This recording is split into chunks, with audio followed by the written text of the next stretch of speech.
kuna kitu ambacho naweza kukiongea kwa upana sana nilichokiona siku ile, hasa pale ambapo kidogo kulikaanza kuingia masuala ya siasa kidogo pale, siasa za chama chetu pale zilipoanza kuingia, kama kulikuwa na sintofahamu ambayo ilikuwa kama inapelekea yani kufanana na kitu ambacho pengine chakula kitamu, lakini unakuta yule mpishi alisahau akaweka na mbegu za limao mle.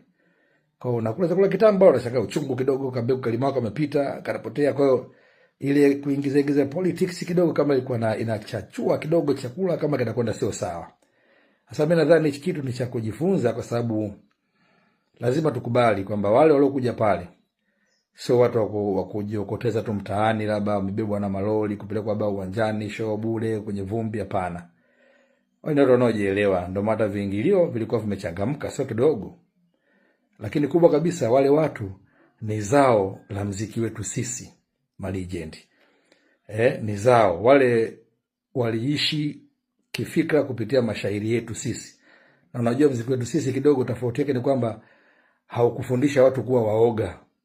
Uliwafundisha watu kuhoji, kujiamini, kuwa vile walivyo, yani kuwa yani hivyo. Simuona tofauti na mziki kipindi hiki ambacho unaweza kuona kwamba asilimia kubwa watu wasanii wanadili na mambo ya ushoga ya uchawa, yani kwa wale watu waliona kama mbona kama hatuna sehemu ya kujidai, kwa sababu hata kwenye Simba na Yanga napo unaona zimeingia sasa siasa kidogo, watu wanaona mambo gani.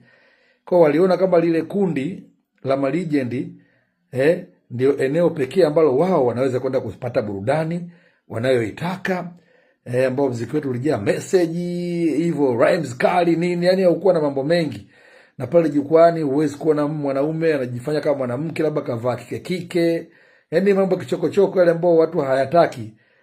Waliachoka kwenye muziki mingine hii, of course wakaona bora waje kwenye muziki wao sasa, wale pale wapate burudani yao.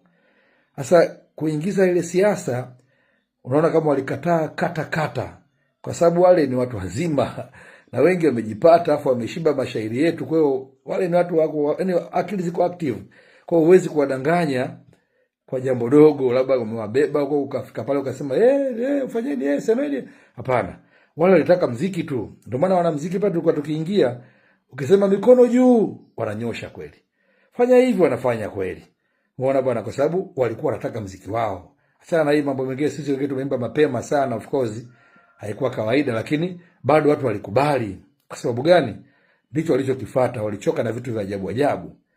Sasa of course kwa mheshimiwa waziri mdogo wangu Bwana FA, yeye hakufanya kosa, kwa sababu yeye ni mwanasiasa na ni mwanasiasa wa chama tawala na ndio mgeni rasmi, na ilikuwa lazima aongee vile alivyokuwa anaongea. Ingawa kama anavyosema kwamba shida ni kwamba wale watu wale wanayaishi mashairi yetu ambayo yaliwafundisha kunyooka, hayakuwafundisha uongo. Yani walitaka hadi hivyo, kwa matokeo yake wale ukija pale walitaka tu mziki wa kutaka siasa. Ndio maana hao ambao waliingiza siasa wakapata shida kidogo, walikuwa wakirudi kwenye eneo lao la mziki wanashangiliwa. Sasa ndicho walichokifuata watu. Mambo mengine huwezi kuwadanganya, wale mambo ya nchi wanayajua yote, yani hamna chokijua. Kwa mimi nadhani next time sisi